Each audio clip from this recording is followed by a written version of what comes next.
fraud or these are abuse, and it's my job How to many teach my CEOs? staff. How many CEOs of companies, major companies in the United States, are reviewing contracts at the $100,000 level? And if they would, what would the board of directors say to them?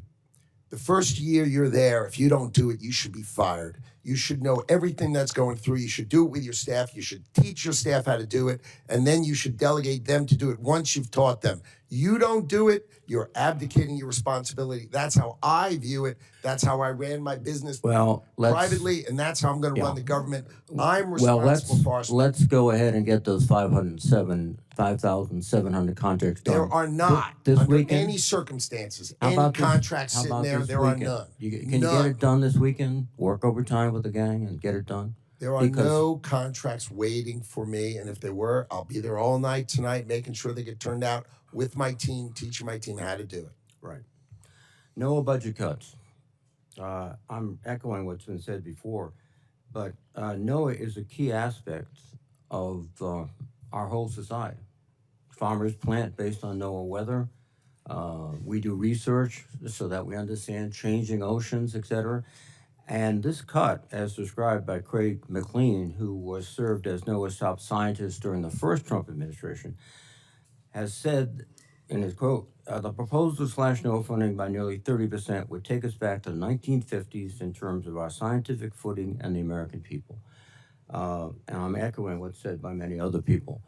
You're going to destroy NOAA. Well, that's consistent. Under no circumstances. We have 2,100 meteorologists, and 120 retired this year, and we hired them back. I was able to have them exempted from the hiring freeze. We care about meteorologists. We care about hydrologists who do the rivers and the ponds. So we are fully staffed with forecasters and scientists. Under no circumstances am I going to let public safety or public forecasting be touched. But I tell you what we did cut. We did cut programs writing children's books for climate anxiety. Yes, that was in NOAA. And you agree with me, that's not part of our mission. Our mission is to forecast. Our mission is to protect. Our mission is to advise. Our mission is to research, not write children's books on climate anxiety. How much money did you save there? We saved tens of millions of dollars on nonsense out of NOAA. Nonsense out of NOAA. I want to also associate myself with those comments made by colleagues about the MEP program. We find it to be very effective. And the notion that, oh, we're not going to repeat what we did 10 years ago, et cetera, it's working. In the U.S., it's been estimated in FY24 that MEP secured $5 billion in new investments and created and retained 108,000 jobs. It's worth the investment. And this notion that, oh, we have new techniques, yes, we have AI, et cetera, but we have very common things that businessmen look for, like how do I establish my financial relationships with banks? How do I get this new equipment, which is not sophisticated AI, it's machine tools. And how do I do that? MEP does this. Thank you very much. Thank you, Mr. Chairman. Now recognize Senator Kennedy, the senator I've been so anxious to hear from. We'll see if I was right. Thank you, Mr. Chairman. Thank you, Mr. Secretary, for being here today.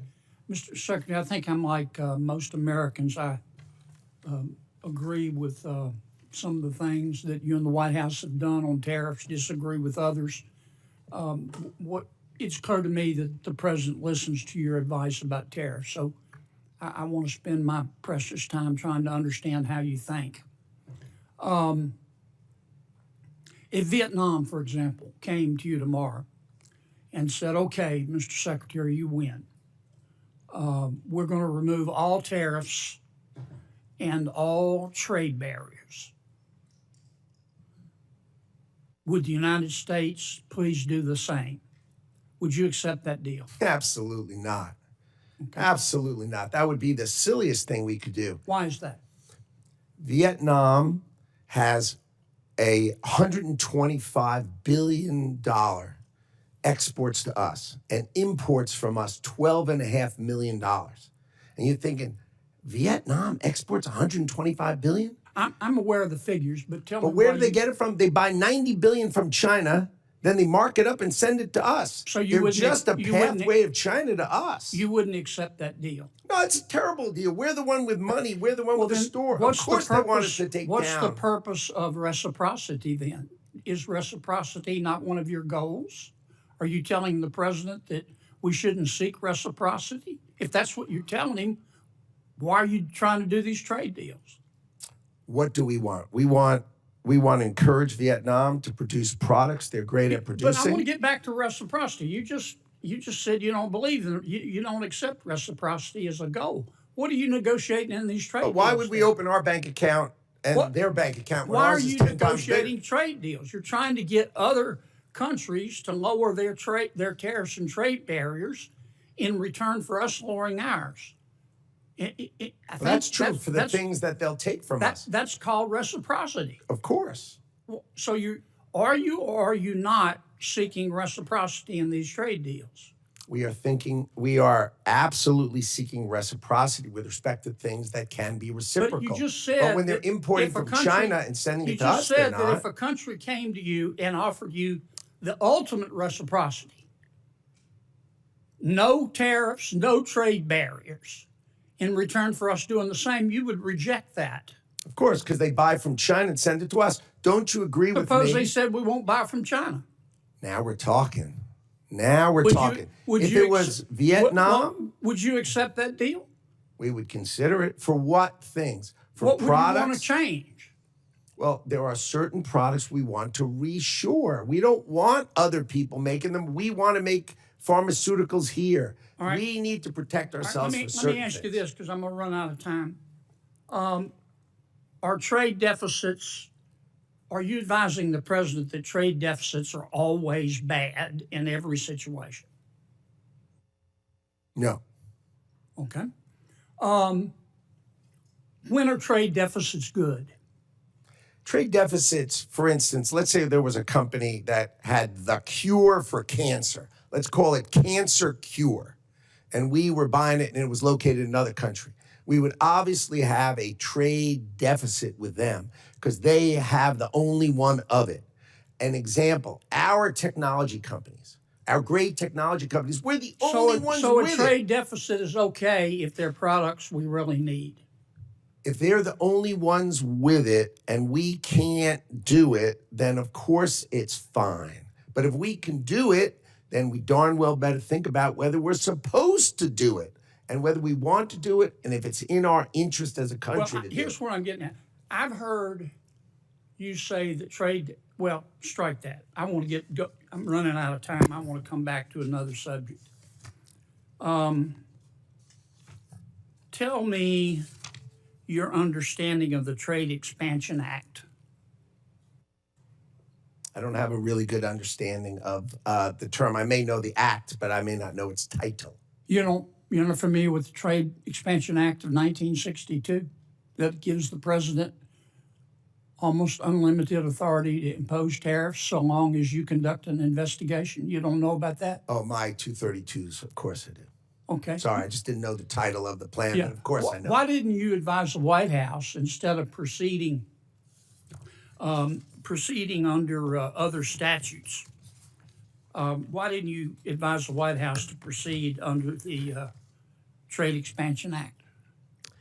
The president chose IEPA because he could do it swiftly and he could do it sweeping in order to address the underlying problems that had created the $1.2 trillion trade deficit that was haunting the United Have you States of read America. the opinion in VOS selections, VUS? I have. What role does the major questions doctrine play in that decision? I am not a lawyer, so I can't speak to it with that kind of precision. That's a litigation that's under current investigation. Are you familiar with the major questions doctrine? Not offhand, but I did, of course, read the decision. Well, about 3/4 of the opinion is on the major questions doctrine.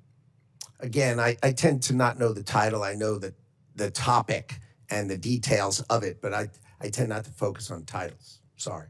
I'm way over. Thank you for your indulgence, Mr. Chairman. Senator Kennedy, thank you. Senator Sheehy. Thank you, Mr. Chairman, and thank you, Mr. Secretary, for being here today. In your exchange with Senator Kennedy, you were talking about Section 232, which is really supposed to be used to help national security, but it is under the jurisdiction of the Commerce Department, as you pointed out, with respect to tariffs. Well, last month I visited a New Hampshire company that makes ball bearings for the aerospace industry, and I agree we should be protecting the aerospace industry in this country. It's our biggest export in New Hampshire, aerospace parts. They were very concerned about the impact of the steel tariffs on their ability to get ball bearings. They said not only has their cost gone up, but the lead time to get the steel to make the bearings, they only have one domestic supplier, while they had suppliers in the Indo-Pacific and in Canada. Those have been eliminated under the tariffs. They said that their lead times have gone from 20 weeks to 2.5 years because of the tariffs. I think this creates a real challenge with respect to our national security. About a good percentage of the work they do is with the Department of Defense. It's in the defense industry. So before expanding these tariffs, did the Commerce Department work with the President to evaluate the impact to our national security supply chain? And have you coordinated with the Defense Department? This is an issue that I've also raised in the Armed Services Committee with the Department of Defense, because they don't seem to be aware of what the impact is on the defense industry of these tariffs. Of course. You did consult with the Department of Defense, and, Of course. And what was the determination about how you address those kinds of extended lead times for companies that are producing equipment that's critical to our national security? It's really a cost issue, not an access issue. Well, not according to this company in New Hampshire. It's an access issue for them. Well, that would be illogical, since it's just a tariff, which is monetary. It's not a sanction. It's just a monetary one. It would be well, more it affects expensive. their ability to get the product, though, to get the steel that they need. No, yeah, it changes well, the price point. Meaning, if you're trying to buy it cheaper, the idea for the administration. Well, they don't think. Let me just. I'm not going to argue with you. I'm just going to tell you what this company in New Hampshire has told me, and that is that their lead times have gone from 20 weeks to 2.5 years, and at that rate, it's hard for me to understand how we can continue to support our defense industry when we don't have the ability to get the supply chain that they need to operate. The big issue is you can't fight a war without steel and aluminum production in America. You have to be able to make it.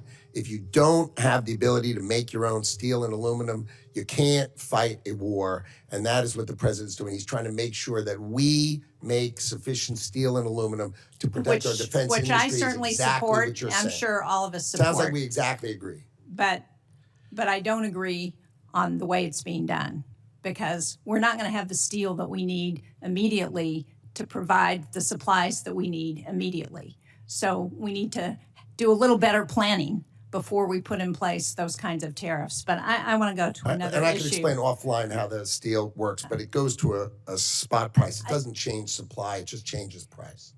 But we'll go over that offline. Well, let me just say, the company that I've been talking to in New Hampshire understands how it works. And they have a problem. They don't need you to explain it to them. They know, because they've been in business for years. But I want to go to the Manufacturing Extension Partnership, because you suggested that this is something that has not kept up with the technology. In New Hampshire, they're doing additive manufacturing, they're doing AI, they are providing additional technology to help those companies. And so I just want to register my support with what the chair, the ranking member, and others have said about the importance of this program. For every dollar invested in 2023, it returned to $24.60 in new sales growth and $27.50 in new client investment. This is a program that makes a difference for companies in New Hampshire.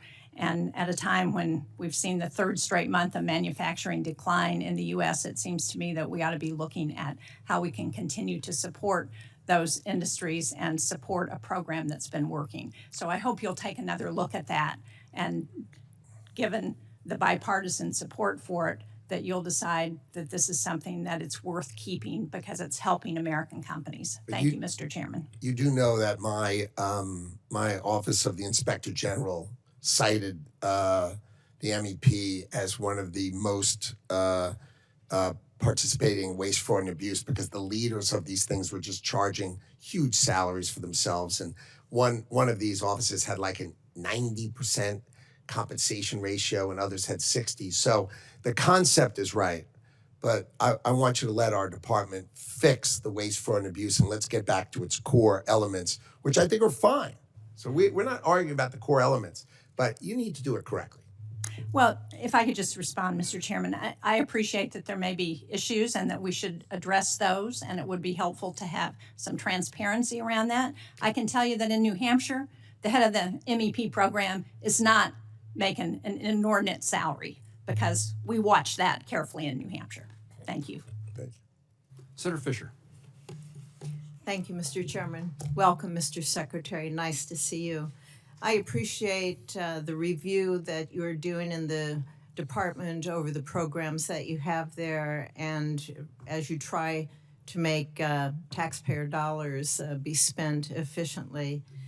Looking at broadband programs, the broadband funding map continues to be a major priority of mine. The map tracks all federal dollars being used for broadband deployment, as you know. And the goal is to avoid redundant overbuilding and wasteful funding. However, we have had issues with agencies that do not collect or report this data consistently, if at all. By law, NTIA has a key role to collect this data from federal agencies in addition to submitting their own program data to the FCC, which houses the maps. Will you commit to prioritizing NTIA's work to support the broadband funding map and ensure that these dollars are optimized? Sounds smart. Yes. Thank you. Are there any other areas where you think that NTIA's broadband programs can maximize funding to make sure that they meet the intended purposes? We are hard at work rigorously pursuing the details of NTIA to make sure it can be the most efficient and effective along the lines that you were discussing about telecommunications, both access and capacity for growth in America.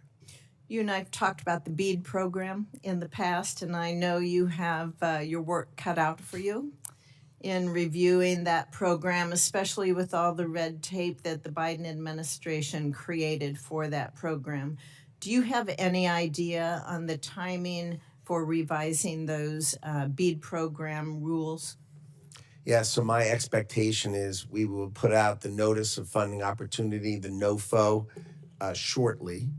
And then we would expect everyone to apply within 90 days. We're going to hold it hard at 90 days, and then I'm going to hold my department firm that within 90 days, if those applications are done without regard to favoring one technology over the other, just make sure we're giving the benefit of the bargain. What's the cheapest way to get broadband to these people, the most efficient way to do it? If they make that application, we will make all awards by the end of this year. So you had the Biden administration sitting on it for 30 months, right? And you're going to watch us distribute the money and get it out the door, provided the applications are, let's say, technologically agnostic. Just do the right thing for the American people. Let's get the broadband to the people for the most efficient way, and we will put out the money. I'm excited to see broadband deployment take place to areas that receive no service. We have a number of companies in Nebraska that are able to do that through the Universal Service Fund, through the BEAD program, to be able to get that connectivity out to these very sparsely populated areas. There's a vastness to my state as to others here. To be able to have that happen, the mapping, back to the mapping, is extremely important, but also to recognize, I think, the investment that many of these companies in my state and in other states have made and have been required to make. So I hope you will take that into consideration as you look at reaching these unserved areas, primarily unserved areas that need to be focused on. Will you commit to working with many of us here that face those obstacles in order to make those opportunities available to our citizens? I'd be delighted to work with you, so I understand your concerns and that we focus on them. Great, thank you. You have many bureaus and you have many programs to cover in making sure that the department uses taxpayer dollars efficiently. And among these are key grants that support Nebraska's development districts. I was pleased to see that they all received their grant approvals this week. That greatly assists our rural communities across the state. As we move forward, can these development districts rely on consistent communication from the department about their economic planning grants? Communication should be at the top of our list, so that sounds like an excellent goal and strategy for us to try to achieve. I appreciate the openness you've had with my office. I hope that continues with all members of the Senate so that we can work together. You have an important job. You cover many, many, many areas. You have a broad jurisdiction, and it's very important that these things get done and happen in a reasonable amount of time. So I thank you, sir. Thank you, Mr. Chairman. Fisher, thank you. I'm going to follow up, Mr. Secretary, and just make a point to your response to Senator Fisher's question about the BEAD program. We have many small companies in Kansas and across the country who've applied for BEAD grants. They've done through their state office. Yeah. And I hope they don't have to reapply again, refill out the application that they spent a lot of time and money preparing and has been filed and approved with the state already. So we certainly need the reforms and changes to the criteria, but there's a very expensive process they've been through once before. So please take a look at how you expect a reapplication. That makes sense? Yes. Remember, the key point for me is that the American people get the benefit of the bargain, and we are focused on getting rid of the stuff that's not broadband access, so just all that sort of noise and other things. And then literally, as long as the application is technologically agnostic, meaning does it matter if it's fixed wireless or fiber? The answer should be whatever's the most efficient way to solve that. I want to do that, and we will get the money out the door by the end of the year. Nothing you said do I disagree with. In fact, I agree with fully. Just trying to point out there's a bureaucracy that's taken place in the past that we do not want you to replicate. I will try to reduce it. I promise that is my objective. Thank you. I will definitely try to reduce it. We're joined by the Vice Chairman of the full committee. Senator Murray is recognized. Thank you very much, Chair Moran and Mr. Secretary. Nice to see you. Nice to see you. You know, over the last few months, I am deeply concerned because we have seen mass firings at NOAA that are really seriously jeopardizing the weather forecasting that we all count on.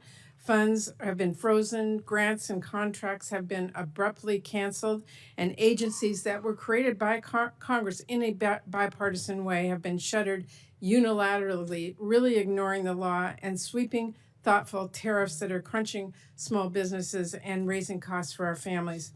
And we have seen President Trump illegally block some emergency funding House Republicans included in their year-long CR, which has cut off funding your department counts on for trade fairness, export controls, NOAA satellites, and more.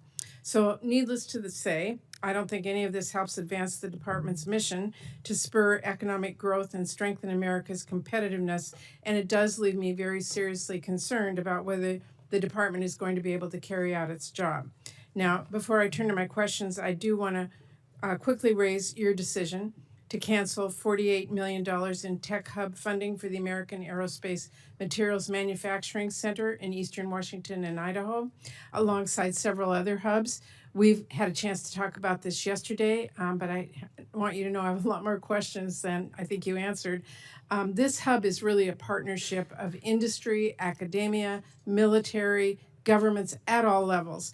Canceling that funding and further delaying progress at the tech hub really damages our defense industrial base and limits our ability to compete with China, as I told you yesterday. So that is unacceptable, and I look forward to you resolving that as soon as possible.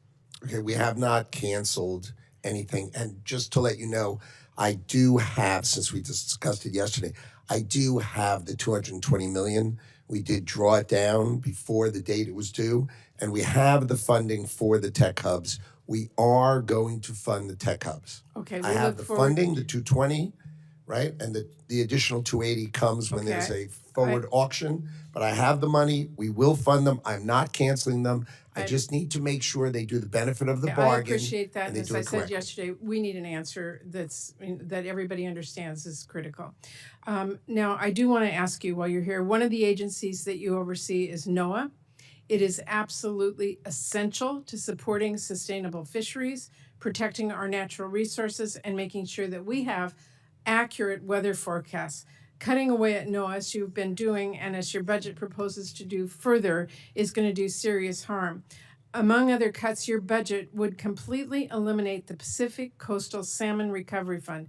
That would be catastrophic failure. It would abandon our communities, our tribes, our industries who rely on salmon. And across the Pacific Northwest, salmon are not just fish. They are a way of life, and they are foundational to our economy and our culture. So I would like you to explain quickly why you proposed that cut. And I want to ask you, did you consult with our tribes or fishing communities who count on it before making that decision? The issues are that we do the same thing in multiple ways in NOAA. We have not cut any hydrologists, which are the people who study the But you water. you eliminated the Pacific Coastal Salmon Recovery Fund. That is what I'm precisely asking you about. Well, I think- Did you talk to our tribes or our fishermen before you did that? Of course. Well, I have spoken to the tribes, I've talked to the scientists, I've talked to the fishermen. No one in the Pacific Northwest supports those cuts. And I want everyone to know I will not vote for an appropriations committee or appropriations bill that eliminates that funding. Now, staying on NOAA, facilities like the Northwest Fisheries Science Center, which is in Seattle, are really in dire need of investment. For this reason, this CGS Appropriations Committee has long included language requiring the Secretary of Commerce to include the cost estimates for NOAA construction projects of more than $5 million in the congressional budget justification materials, as well as the 5-year cost estimates for those projects. Are you aware of that requirement? My understanding is we filed our budget according to the CR with exact precision. Well, have you submitted the department's FY26 congressional budget justification?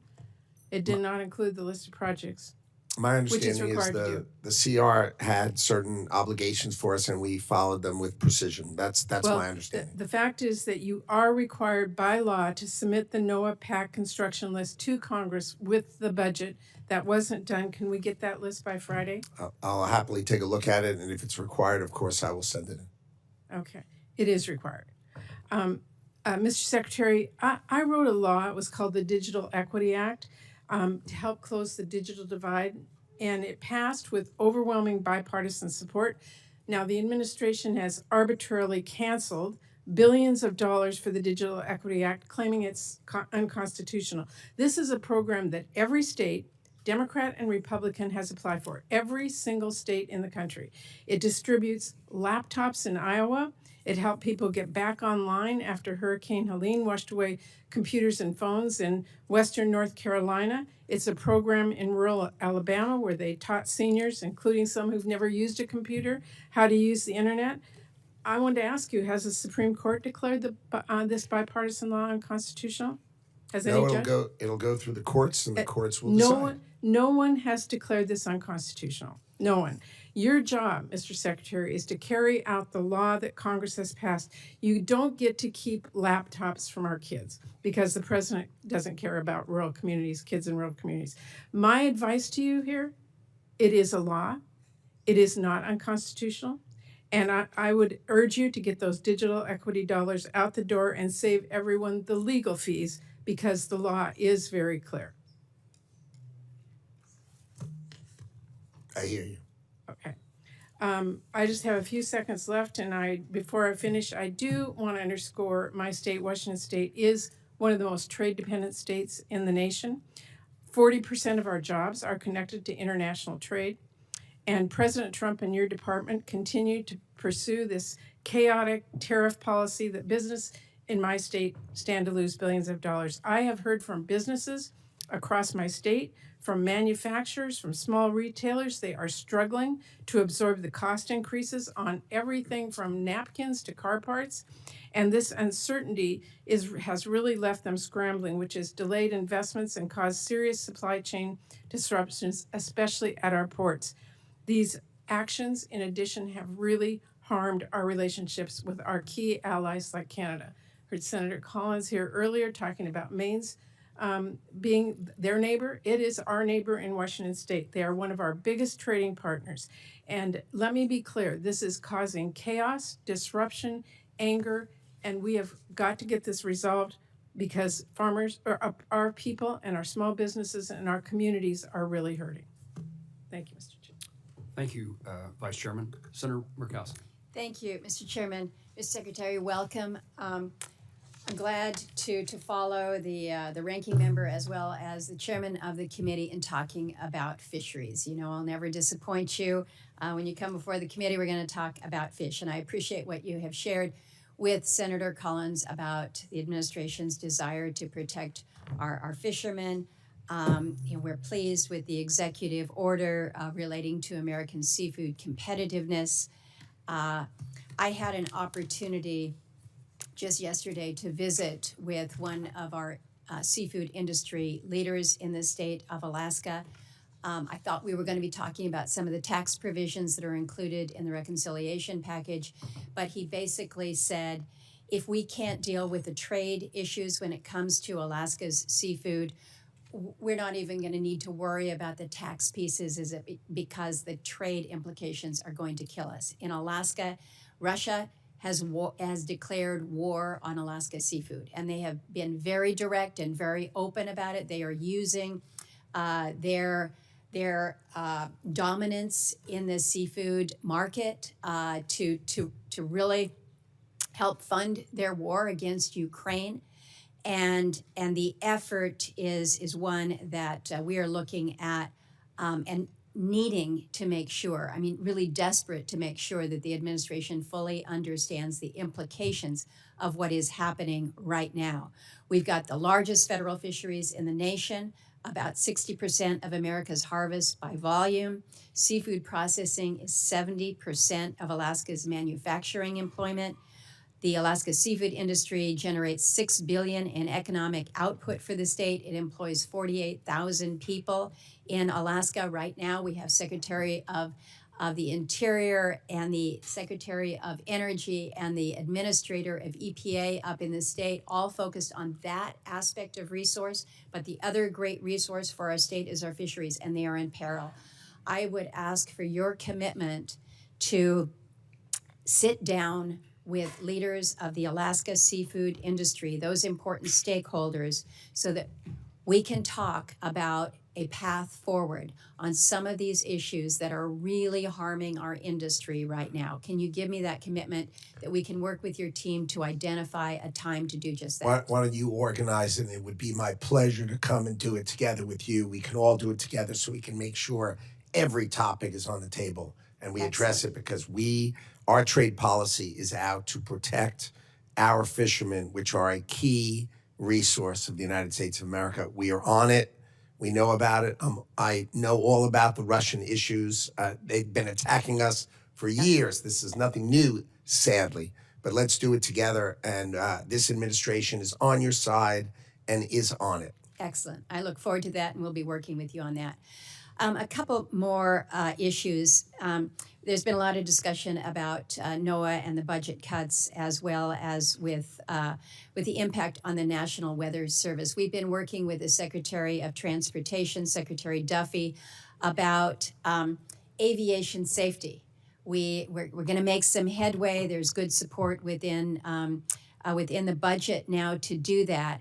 But we have a connection here with the Department of Commerce in that the Automated Surface Observing Systems, the ASOS systems as they are known, which provide for the aviation safety, are managed by the National Weather Service. So right now, we're looking at about a 40% staffing shortage. And I've heard what you've said to other colleagues about, you're not cutting in key areas. I need to make sure that we are looking critically at the National Weather Service staffing in Alaska to make sure that we are not compromising in any way the systems that are vital to transportation, commerce, and safety. We need them to stay operational. So if you can just commit to me that you'll look at that. Sounds sensible to me. Another one that works on the safety side, and again, it ties into our extraordinary oil resources. We have to move that oil by ship out of Valdez. It has to go through Prince William Sound, and they rely on the National Data Buoy Center to manage not only the buoys there in Prince William Sound, but over 1,000 buoys that are operated by both domestic and international partners. Right now, we have a buoy, the Seal Rocks weather buoy, that's right outside of Valdez. But the tankers can't leave Valdez unless they get the wave height information from the buoy, the weather buoy that's sitting out there, right? Mm-hmm. This buoy's been out of commission for months, and we're told it's due to funding for operation and maintenance in NOAA's budget. It's really old. It needs to old. Be replaced. I Oh my don't God, care if I how showed old. you what that looked like, you and I would hold our heads in our hands. We all look at them, and the problem is it's not just the buoy out there at Seal Rock. It is this system, this constellation that is designed to be the information source, the protectorate for the safety. So let's work on this. But I highlight Gotta modernize it. We've got to because we've got some work to do, but it all knits together. So I've highlighted a couple of specific I promise instances. we're in it together. I promise I agree won't make with you go out there if you'll commit to me that we're going to upgrade these systems. But in the meantime, we're going to get them operational so that we're not compromising safety. Absolutely sensible. Appreciate it. Thank you, Mr. Chairman. Senator Coons. And thank you, Mr. Chairman and Ranking Member. Welcome, Mr. Secretary. I look forward to working with you.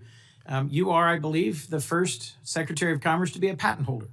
And I personally am excited to work with you on protecting American innovation and patents. I have 4 different areas I want to touch on: AI chips, patents, the PTO, and IPEC, Manufacturing USA, and the MEP. Let me briefly in one sentence say I agree with comments made by members of both parties that the Manufacturing Extension Partnership is worth improving and saving, and I look forward to working with you on it. I've seen it in the field. I've seen the impact it can have. It could be modernized and focused, absolutely. But in my state, they delivered cyber tools to small manufacturers, and they've delivered state-of-the-art support. 1 down. 2, AI chips. What's your sense of the importance of AI to the 21st century? It's my sense that it's going to redefine our economy, our security, and our place in the world. And what's your sense of where U.S. advanced AI chip manufacturing stands relative to the Chinese right now? So I agree with you that AI and the AI industrial revolution is our revolution in our lifetime. It is the industrial revolution of our lifetime. America has invented all of the great chips. And how many chips will we make versus the PRC this year? Currently, we're making 200,000 wafers, right? And we have demand of 10 million. Now, the chips deal that I made with TSMC, the Department of Commerce made, increase that. We'll have 1.2 million wafers. 1.2 million wafers. So we'll be at about 12% of our demand. And how it's much woefully will the inefficient. How much will the PRC make this year of advanced chips? They say they're making them, and they are not. Okay, they do not have. We have restricted the tools Right. to make the highest quality chips. And I think, look, the FT reports that they're making fewer than 400,000 chips. Yeah, I maybe think less probably than that. closer to 200,000. So right? let's say it's 200,000 of the most advanced chips being made in the PRC, millions in the United States. Let's just agree that this is bipartisan, sustained over 2 administrations, and critical to our future, because we want the most advanced frontier AI compute to be in the United States, the most advanced models to be in the United States, and this to drive this century for the United States. So I agree. my concern is that the diffusion approach of the previous administration, the AI diffusion rule, that mandated more than half of AI compute be located in America, has been set aside without, to my knowledge, a clear replacement. And I'm concerned about the deal with the UAE and what it means if we provide to the UAE a significant quantity of chips without a clear path for a greater amount of compute to be here in the United States. Could you just tell me how you see this new deal? I'm concerned that we are at risk of dependence on Middle East compute rather than U.S. compute, given some of our real challenges. And I don't agree with the argument that's been made by others, not by you, that if we don't provide these chips to the UAE, the Chinese will. How do you view that point? So number one, I agree, and the administration agrees that compute, more than 50% of compute must be on our shores in America. So we completely agree. The deal with the UAE said if you buy a significant number of chips, you will invest in America and build data centers in America for an equal amount of chips. So that investment must be dual there and here. That's required. The AI diffusion rule was very confusing in that, for example, the Prime Minister of Poland hunted me down and said, "What did I ever do to you that you have me as a tier 3? And, I'm part of Europe. What are you doing?" And it was illogical. It was hastily rushed through at the very end of the Biden administration. Our view is we are going to allow our allies to buy AI chips provided they're run by an approved American data center operator, and the cloud that touches that data center is an approved American operator. So we control it while it's over there. Given the shortness of time, thank you. I look forward to working with you on this. I think it is absolutely critical. You spoke with another senator, Senator Shaheen, about the urgency of retaining steel and aluminum for our defense. AI compute is going to be absolutely central to our defense. Absolutely. You made a comment earlier. We want to make pharmaceuticals here in response to, I think it was Senator Kennedy. You're familiar with Manufacturing USA? Yes. One of the things I was pleased to see was that it retained level funding. Yes. There are institutes around the country. There happens to be one in Delaware. Are you familiar with it? It's the National Institute for Innovation Yes. in Manufacturing Yes, it Biopharmaceuticals. is. Yes, it is. And it That is 2-to-1 private sector match for government investment, and is on the verge of demonstrating a new way of manufacturing at scale pharmaceuticals in the United States. Right. It is critical to our being competitive. I'd love to talk to you about that in more detail. My last point quickly, I agree that there are too many unexamined patent applications. PTO fee diversion in the past has robbed the Patent and Trademark Office of critically needed resources to hire more and better examiners, to reduce the backlog, and to improve that speed. I have a bipartisan bill with Senator Tillis that would permanently prevent fee diversion, which increases the backlog. Would you work with me to support that? I'll be glad to work with you. I think the Patent Office is one of the least understood and most incredible value for the United States of America. I think we undercharge. Yep. The fact that we have our amazing judicial system, that you can have access to it for $2,000. $2,000. And the U.S. judicial system should just do whatever you want. Seems extraordinary. Now, we want the price to be low so that the inventor can come in. But over time, I think we should have more money, and I think that's something that we're going to talk about. So I want to make sure we capture the benefit as well as the cost that's coming from the Patent Office. There is a long-standing but underutilized capacity, the Intellectual Property Enforcement Coordinator, that is meant to corral IP enforcement across the administration. I'd also like to talk to you about why I think that should be funded and why we need some function like that, no matter how I configured. look forward to talking to you about it. Thank you, Mr. Secretary. Senator Merkley. Thank you, Mr. Chairman. And I believe the chairman has already raised the issue of the manufacturing extension partnership. Last week, I met with about 20 small manufacturers in Oregon who had benefited from this, and they were telling me their stories of how much more they'd been able to increase their efficiency due to the expertise brought to bear through MEP. There are 13 MEP centers signed up to recompete their 10-year cooperative agreements. I don't think that process has been initiated yet. Are you planning to initiate that process soon?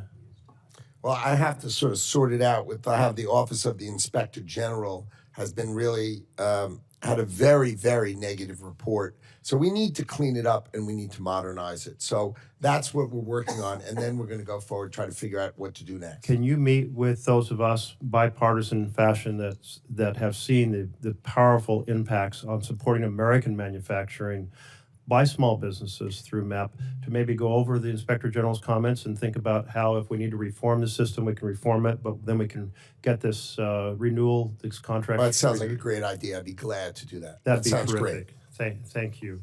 I wanted to turn to the CHIPS world. To implement the CHIPS Act, Commerce signed contracts with American chip makers, but you have noted publicly that you are not planning right now to distribute the CHIPS award dollars even to folks who have satisfied the contract conditions. So just to be clear, yes or no, are you currently withholding the funding to chip makers who already had these contracts? I think the benefit of the bargain, there are numerous contracts that can be made better. For example, the TSMC contract had a $6 billion award for $65 billion of building, and then we were able to modify the award for the same $6 billion of funding, but $165 billion of building. I think commitments of 4% or less are more appropriate than a 10% funding. Just seemed overly generous, and we've been able to renegotiate them. So if the question is, are we renegotiating? Absolutely, for the benefit of the American taxpayer, for sure. Well, I'll just note that I'm concerned. I'm concerned because the whole goal was to reinvigorate American chip manufacturing. And to some degree, you may be able to strike a better bargain, but at some point it doesn't become a better bargain, and we reduce the acceleration of our re-energizing the chip industry here. I can't be more confident than if you spend time with us, you will see that all the deals are getting better, and the only deals that are not getting done are deals that should have never been done in the first place. But all the deals are getting better. Micron offered to go from $25 billion in commitments to $60 billion in commitments. I mean, the commitments of building in America are going better. We're just getting more value for the same dollars. So we are planning to distribute money only if we get much more building in America, which we both agree is totally in the interest of America. Well, I hear your point. I will say that when companies find, when they put a lot of work into striking a deal, that contract then is up for renegotiation down the line, that also kind of discourages folks from being able to rely on the contracts that they've struck. So I'm just registering concern about that, and hope the rest of the deals that were struck, if they can be renegotiated to the favor, I hope they can be done and we can proceed, because I don't want to slow down the work that we invested in a bipartisan fashion to reinvigorate chip making here in the United States. Sure. Thank you. I wanted to turn to the tech hubs, and the department has canceled a number of, well, I think quite a few of the tech hubs awards, and maybe it's a similar situation. I think you're planning to recompete them, correct? Correct. And in doing so, are you committed to a full and fair process with no discrimination against those who won in the first round? Of course. Absolutely, great. I appreciate that. I'll tell you, the microfluidics hub in Oregon, The challenge of cooling chips is such a key part of advanced chip making as the many more layers are added to try to reach the maximum amount. And that's such an important technology for the future. And so I can tell you the community in Oregon was very excited about the investments they've already put into this strategy. And I think it's I know that they were very competitive the first round. I'm sure they'll be very competitive the second round, but I just want to put in a word of how important it is that technology continue to be pursued aggressively. I look forward to reading. Thank you very much. Senator Britt. Thank you so much, Mr. Chairman. Mr. Secretary, it's wonderful to have you here today. Great to see you. Thrilled to have you in front of this committee. And just to kind of build off of what my colleague just said, obviously I wanted to highlight the good work that's done by Southern Research and their Birmingham Biotech Hub. Right. The Birmingham-based experts and scientists are national leaders in oncology, precision medicine, population health, and infectious disease, and are well-positioned to make sure that any groundbreaking advancements that are made can be done there. And my only question to you, and I really appreciate your commitment to making sure the process is fair and thoughtful moving forward, is that if there's some senators from both sides of the aisle that would love an opportunity to just sit down with you, and would you just commit to giving us a few minutes of your time to talk about it? Sounds great. Excellent. Happy to commit to it. Thank you so much. I appreciate it. So I want to highlight a success story of the automotive industry in the great state of Alabama. Auto manufacturing has truly transformed our economy, and it has literally driven us into the 21st century. It started in the late 1990s with our very first OEM right outside of Tuscaloosa, Alabama. And since then, we've added more than 3, along with countless suppliers, 150 Tier 1 and Tier 2 suppliers throughout our great state.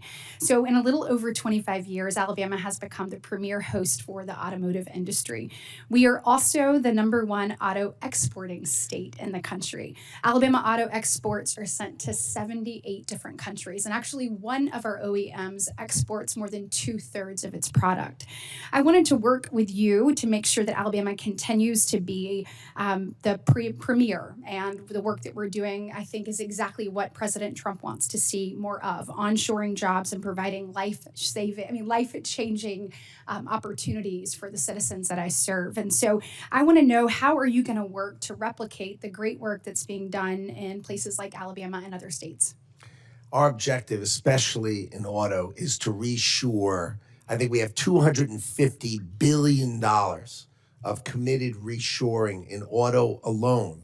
And I know that Alabama, they love, for whatever reason, you've done a great job because they love Alabama. Excellent. And I think you're going to be your state's going to be a great beneficiary. As Senator Graham knows, they love South Carolina just the same. That's right. So auto is coming back to America, and the president is on it, and he's driving it. And we feel it every day. Good. Right? You had an announcement the other day by General Motors saying they were bringing their engine manufacturing back into America. That's these are the huge. things we need to employ our people, and it's coming. And so I know thank you considered an export credit. Is that something that's still on the table? The idea of the export credit comes with a trade deal. Okay. If you're a country and you're willing to open Japan, Korea, who export to us, right? If you're not willing to open your market, why are we giving you anything? But if you're going to open your market, now let's talk. And that's exactly the president's view. If you don't want to open it, you can pay a tariff. If you want to open it, then we're here to talk. Well, we hope to continue to grow the automotive industry in the great state of Alabama, and just want to set the record straight, and I appreciate you saying it as well, but these are jobs that change what is possible for the people in those communities, and they have been able to achieve the American dream as a result of these opportunities, and we want to make sure that they keep coming. So thank you so much. Last month, you launched an investigation into the effects of the U.S. national security of imports of commercial aircraft, jet engines, and their parts.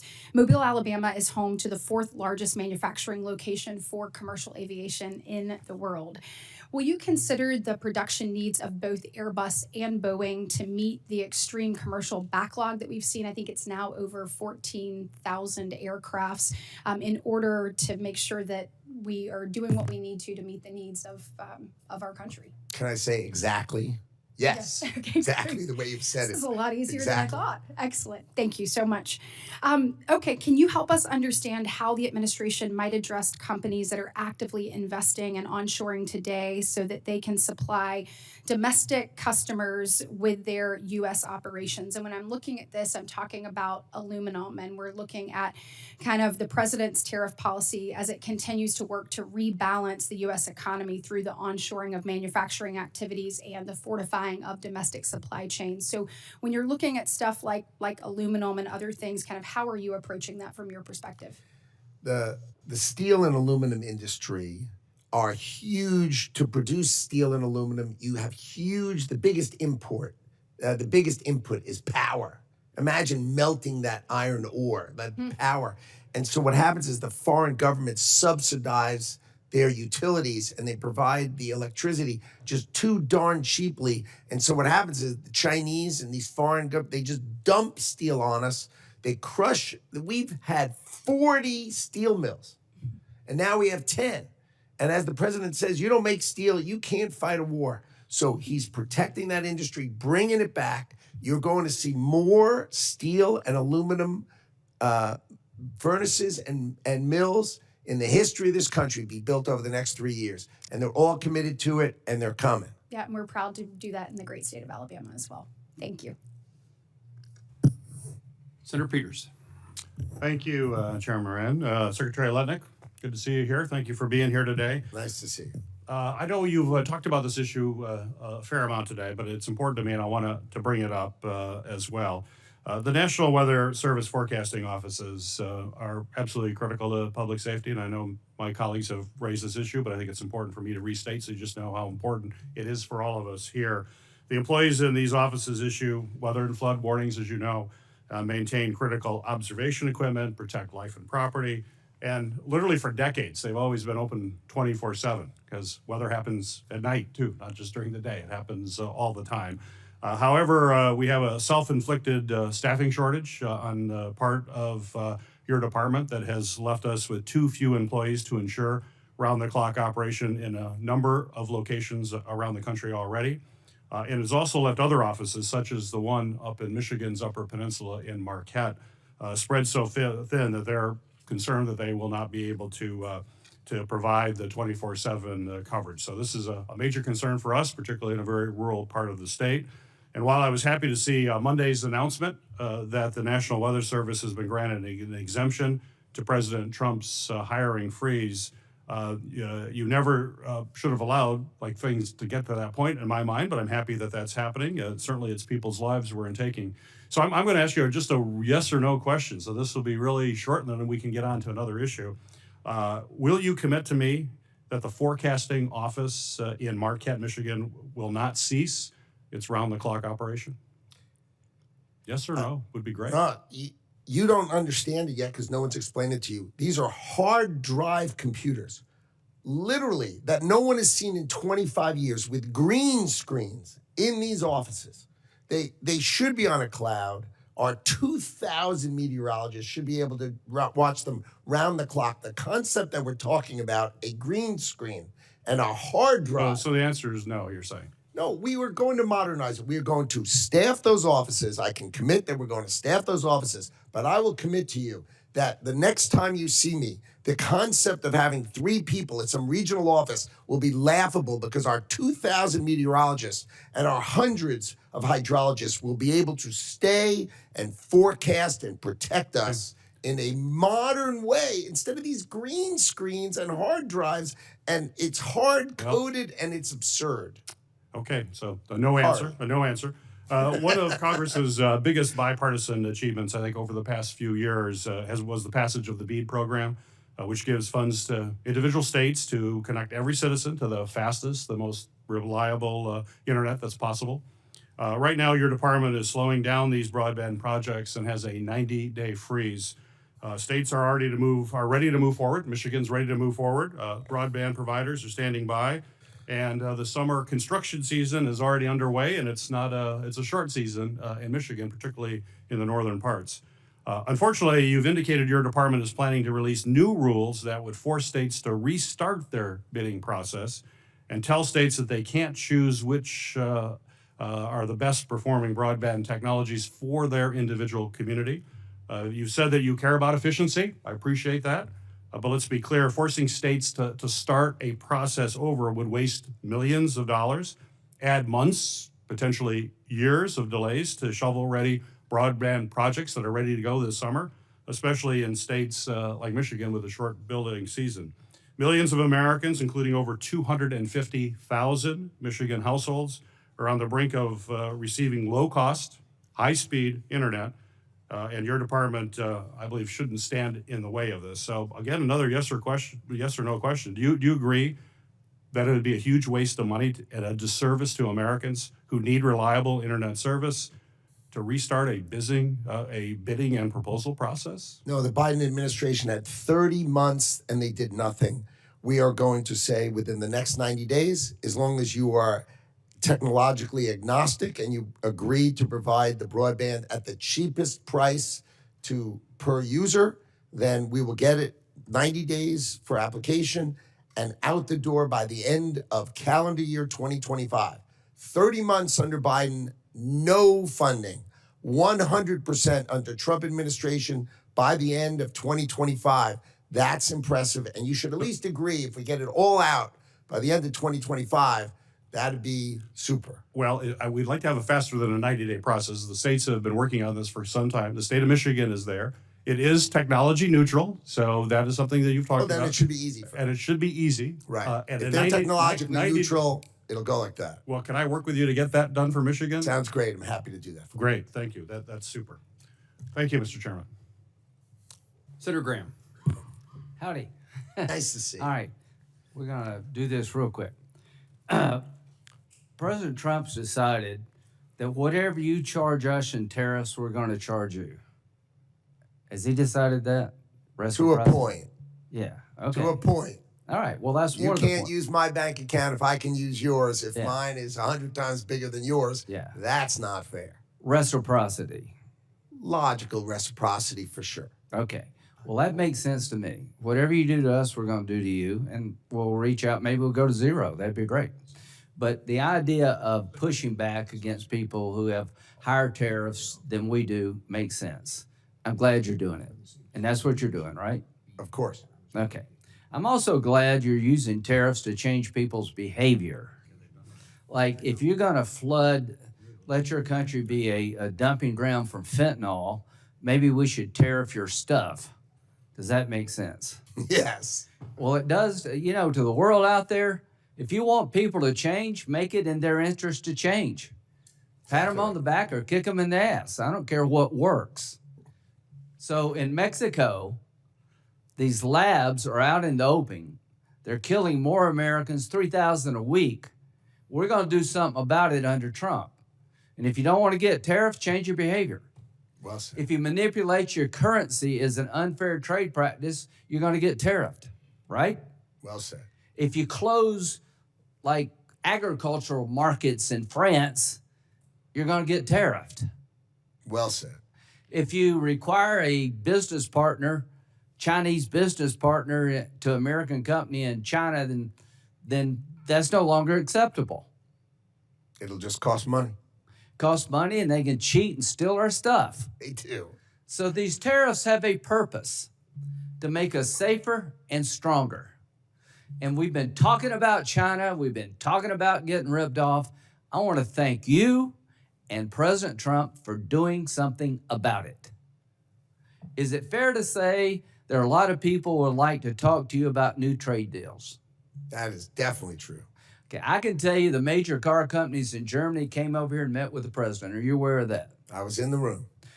They make BMWs in South Carolina, Volvo. They make Mercedes in Alabama. And they talked to you about making more of the car in America, didn't they? Oh, they offered almost $100 billion in investment in America. So thank you to those car companies. Absolutely right. The American dream is to own a German car. As long as it's made in, if it's made in South Carolina, Yeah, that that's sounds right. fine to me. I own one. Bubba makes wheels, BMW. So what you've done is you've got people to come here and talk to us differently. They're talking about making the engine now in South Carolina, right? That is correct. They're talking about more content in South Carolina. That is correct. And this export credit makes sense to me. That 70% of the cars, 60% made in South Carolina, are sold overseas. That helps our balance of trade. Do you agree with that? I agree. Okay. So this is working, folks. Some agree. of the tariffs, maybe I'll have a problem with, but what you're doing, good. You're telling people, if you rip us off, you're going to pay a price. Stop poisoning America. Stop cheating. Stop closing your markets. Now, do you know that China and India buy 70% of oil from Russia? I do. Do you think it is helpful for China to buy cheap Russian oil to keep the Putin war machine going? Is that a good thing for China to be doing? Doesn't sound good to me. Good. I'm going to give you another example of how we can use tariffs. We want peace. We're not out to humiliate Putin, but we want to stop the killing. To China, you're propping up Putin's war machine. You're the largest purchaser of his cheap oil. You're providing component parts to his military. You want to be normal? Act normal. We have legislation in the Senate that would have put a 500, make you look weak, Howard, 500% tariff on any country that props up Putin's war machine. And we'll have a carve out for any country helping Ukraine. You're good to go. So China, if you want to avoid tariffs, help Ukraine. This is coming, Howard. We've had it with this war. I appreciate President Trump talking to Putin, sending Witkoff over, trying to make it a win-win. He ain't interested in peace. So the Senate is ready to roll. And to our friends in China, if you keep helping Putin and propping up his war machine, we're going to hit you hard because you're destabilizing the world. You're putting our nation at risk. You're rewarding bad behavior. And we're going to extend the concept President Trump started. If you're screwing America and you're making the world an unsafe place, we're coming after you. Thank you, Howard, for all you do. Thank you. Senator Van Hollen, we have votes at 11:45, which is fast approaching. We'll have a second round of, as soon as Lindsay leaves, only the people in this room. Thank you, Mr. Chairman, Mr. Secretary. Thank you, and I do hope we will vote soon if we don't see any progress toward peace on the Graham-Blumenthal legislation. So I want to follow up on Senator Kuhn's questions with respect to the deal with the UAE, NAI. Sure. Because I know you share our concerns about diffusion of technology to China. In fact, you're doing a number of things in your department to try to crack down on exports of very sensitive items. I think we need to go into this very clear-eyed. I mean, the UAE has conducted recently the Falcon Shield exercises with China. They've hailed a, quote, golden era in UAE-China relations. I think it would be helpful, Mr. Secretary, if you could provide, if you haven't already, and I don't think you have, if the administration could transmit the text of the agreement with the UAE, including the side letters and security annexes to Congress before any licenses are issued. Can you commit to doing that? I'll just follow whatever the rules of the State Department are. But I'd be happy to go over it with you privately. But if you want it to be public, I'll just let the State Department decide how they play those things. That's for them to decide, not me. Yeah, I think it would hopefully allay some concerns, and I have some very big concerns about the agreement as I currently understand it.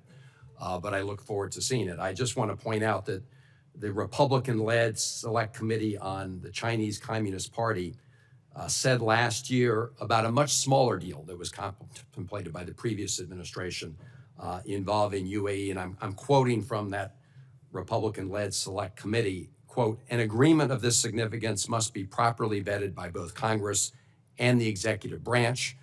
They also called on the National Intelligence Council to provide Congress with an official assessment of the risks posed by the deal between Microsoft and G42. And they went on to say only once the agreement has received this level of scrutiny should the U.S. government allow it to move forward. Do you think that was good advice from the Republican-led Select Committee, Mr. I don't know what the topic they were addressing was, but Well, this was done in the whole of the administration, talking through it, and it's not a legally binding commitment. It's a framework on which to pursue things. I understand that. I think the concern is that we make sure that we lock down the terms, at least that we understand the terms, or Congress has some information about the terms as we go forward. That's not unreasonable, is it? No, as I said, I'd be glad to go over it with you, but if it's that you want me to transmit it, I think the State Department would have to say that's okay, and that's just their prerogative. Understood. Quick question on the Patent Office. And I agree with Senator Kuhn's comments and yours as well about the importance of the Patent Office. I've also been concerned about DOJ getting access to unpublished patent applications. That's not happening.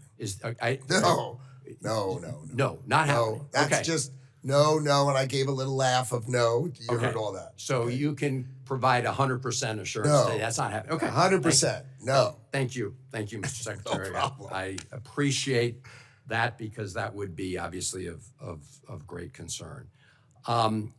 So look, I look forward to the chance to get together. There are lots of statements you've made over time. I'm not going to take the time today to interrogate you about them all. Although I do want to ask you this one question. I assume after yesterday you're no longer advocating people buy Tesla stock. It was on Jesse Waters. He showed arsonists burning cars and attacking a company. Then he showed Tim Walz literally attacking Elon Musk's stock. Yeah. Not the man, not the product, literally his stock. And I just thought, a terrorist attack on a great American stock seemed to require a response from me. And that's why I understand. Mr. Secretary, I think probably you would agree that Secretary of Commerce probably should not often be offering suggestions on stock purchases, but I'm going to leave it at that. I'm not going to go through some of these other statements today. I do want to end, and I'm going to pass it over to the chairman where I started. I do hope that at least from our experience so far in the first 4 months, when I say ours, I'm speaking at least for the Democrats on the committee, that we can hit the reset button with you and the Department of Commerce. And I would welcome the chance to sit down with you and go over all of these issues because we've got a budget to deal with. We hope that we can resolve it. I'm going to be working in good faith with the chairman. So can we get together and go over a number of these issues I've raised and some that I haven't? Be my pleasure. Thank you, Mr. Secretary. I think you've been truthful to that last sentence. It'll be my pleasure. Why not? Mr. Secretary, just a couple of wrap-up things.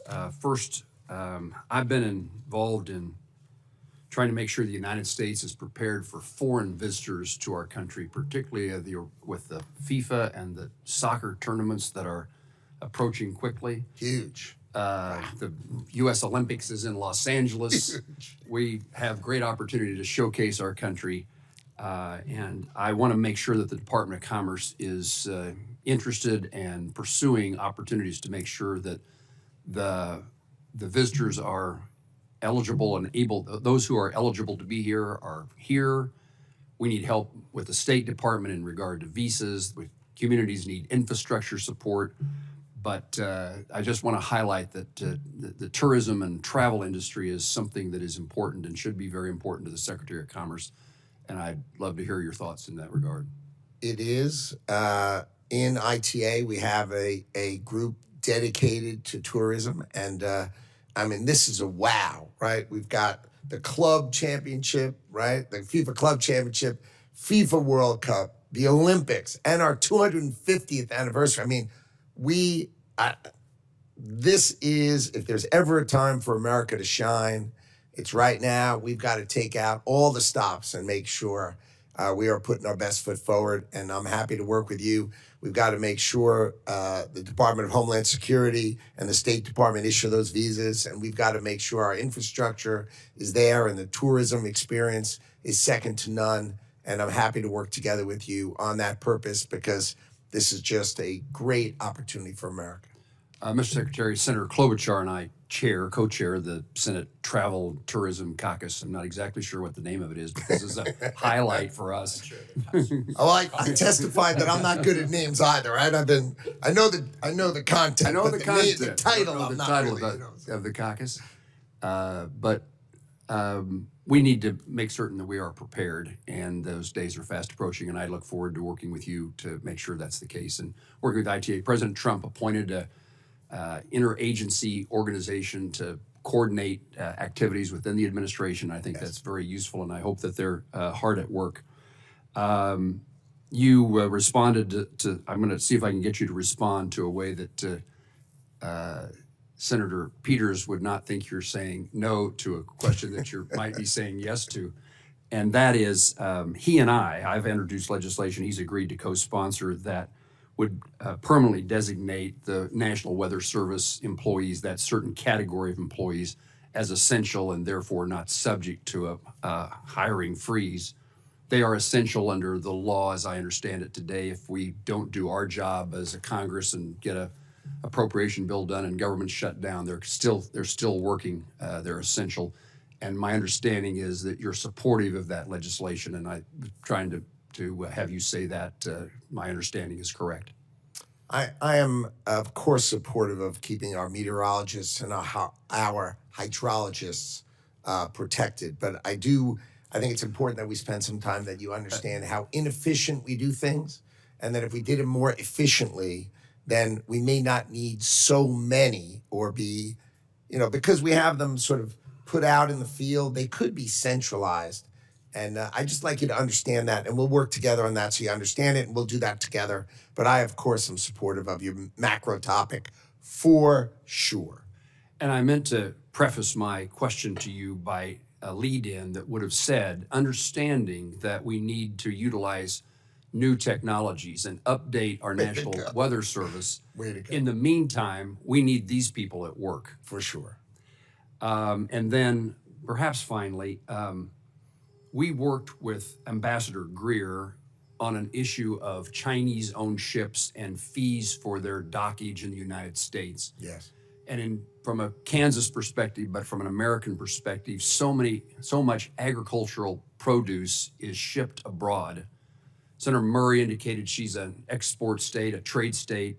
Kansas, airplanes, aviation, of course, agriculture, and the concern that we were trying to address, and Ambassador Greer, I think, was very helpful in understanding of the circumstance.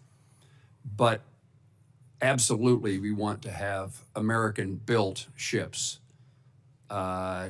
transporting our goods around the globe. First, we have to make some. We have to make some, and that's the problem. You've already hit on my point. In the meantime, we can't punish those agriculture producers and ag companies who export our ag products around the globe, because they can't yet get an American ship. So cart and horse, once again, would you commit to me that you'll be helpful to that cause in making sure that we don't damage agricultural exports while we take the steps necessary to, over hopefully a short period of time, move our country in the direction of manufacturing ships again? Be my pleasure. Thank you. Mr. Secretary, it's my common practice to give the witness, I hate to do this because you might actually take advantage of it, which is the opportunity to correct, to set the record straight on something you said, wish you to expand upon. I just want to give you the last 60 seconds to say anything that you'd like to say to make certain we understand a point that you were trying to make. No, I just want to thank you for the respect, the demeanor, the way this whole hearing was arranged. I appreciate it. I appreciate you both, and I want to say thank you. Thank you, Mr. Secretary. I do want to join on behalf of all of my colleagues and indicate that this committee, this subcommittee, and the full committee needs information from the Department of Commerce, and particularly by law, the department is required to provide us with FY25 spend plan, which we need and want, and I'm hoping that you'll commit that we will see it soon, and I'll ask you that question. And also, we of course are lacking the details of the president's budget, and we're hopeful that that is provided to us as quickly as possible. Can you commit to providing us with the spend plan and the budgetary information just as soon as the budget is finalized? Well, my understanding is we filed that which was required by the CR with precision. But I'm happy to work with your office if there's more information you'd like or need. Let's go over it together and we'll try to sort that out. Okay. If you'd take the word spend plan back to your staff and ask if they could find where that is and give it to me, that'd be okay. A wonderful outcome. I hear you. All right. With that, we're going to conclude the hearing. And there's magic words I need to say.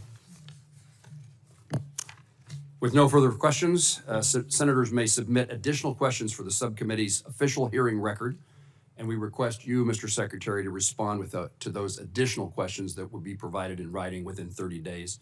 The subcommittee, after thanking you for your presence, is adjourned. Thank you.